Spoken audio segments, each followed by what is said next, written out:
इनके कार्यक्रम में सबसे बड़ी दिक्कत ये होती है, कार्यक्रम तो सरकार का है, लेकिन आंख बंद करके थोड़ी देर सुनो रामेश्वर जी का भाषण तो ऐसा लगता है कि मैं भाजपा की रैली में आ गया। मुझे बस ये लग रहा था कि थोड़ी देर बाद ये भला आदमी पर्ची लेके सदस्यता बनवाएगा हमसे। क्या लोग कवि सम्मेलन सुनने आए भाई, ये करा हमारी पार्टी ने, वो करा, सबको पता तुम्हारी पार्टी ने क्या करा। दरअसल इनकी समस्या यह है कि इनकी पार्टी में मोहन काल चल रहा, कृष्ण काल चल रहा, इनकी पार्टी में एक समय में राम काल चल रहा। जब पूज्य अटल बिहारी वाजपेयी जी सरकार चलाते थे, पार्टी चलाते थे, वो इनके दल का राम काल था।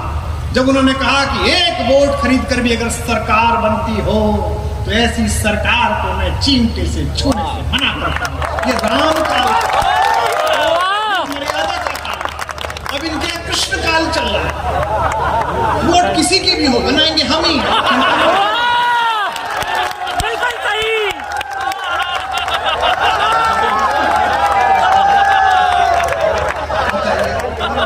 चैन नहीं है इन्हें, 3 बार जीत लिया, चौथी बार जीतने की तैयारी है। यहाँ बीच में थोड़ी देर के लिए बेचारे कांग्रेसी आए थे हमारे, सहन नहीं हुए।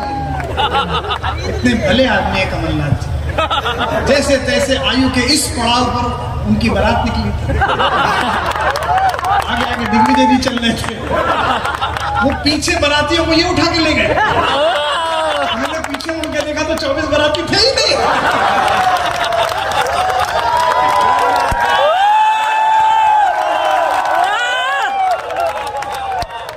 इन्हीं सब हरकतों की वजह से मुझे पिछले 10 साल से रामेश्वर जी ने नहीं बुलाया। ये कार्यक्रम हमने शुरू किया, इसमें 50,000 आदमी 60,000 आदमी आता था। 10-15 साल तक हम आए, उस समय दूसरी सरकार थी, दूसरे दल की सरकार की, इनकी नहीं थी। तब रामेश्वर जी बजरंगी थे, हालांकि विधायक होने के बाद भी अंदर से बजरंगी है वो आदमी। उनको सुबह उठ के रामेश्वर शर्मा को सुबह उठ के खुद को याद दिलाना पड़ता है कि हम सत्ता में हैं, वरना उसके अंदर का विपक्ष जागृत रहता है, किधर धरना देना है, किधर देखो। सुबह को रोज सीएम ऑफिस से बताया जाता है कि भाई अपनी ही है, कुछ नहीं करना।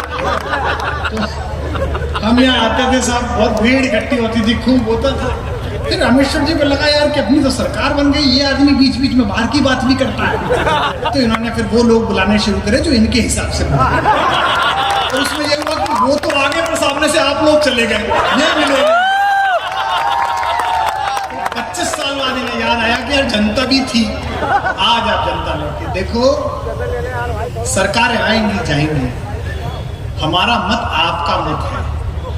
ये जो सत्ता ऊपर बैठी हुई है, वे जो जनता नीचे बैठी हुई है, आपकी भाषा को कविता में अनुवाद करके इन तक पहुंचाने का काम हमारा है। ये प्रदेश के कार्यकारी अध्यक्ष हैं, लेकिन अगली बात पर पूरे कवि सम्मेलन के लिए दोनों हाथ उठाना, ये भारतीय जनता पार्टी के लोग हैं, कवि जनता पार्टी के लोग हैं, वो आपके लोग। वैचारिकी में आप किधर भी हो सकते हो, इसलिए कई बार हम ऐसी बातें भी बोलते हैं जो इनको भी प्रतिकूल लगती है। माननीय मुख्यमंत्री जी ने मुझसे पूछा कि मैं कितनी देर रुकूं, तो मैंने कहा जितनी देर सह सकूं।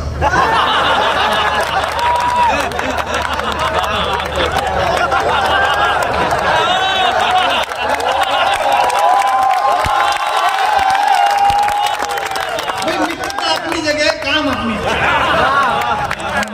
पारिवारिक मित्र हैं, मेरे सुख दुख में साथ खड़े रहे हैं, लेकिन मेरा काम ये है। और आप ये आशा करें कि मैं आपको छोड़ दूंगा, ये गलत है। मैंने तो अपना वाला नहीं छोड़ा, आप तो फिर भी दूसरे दल के हैं।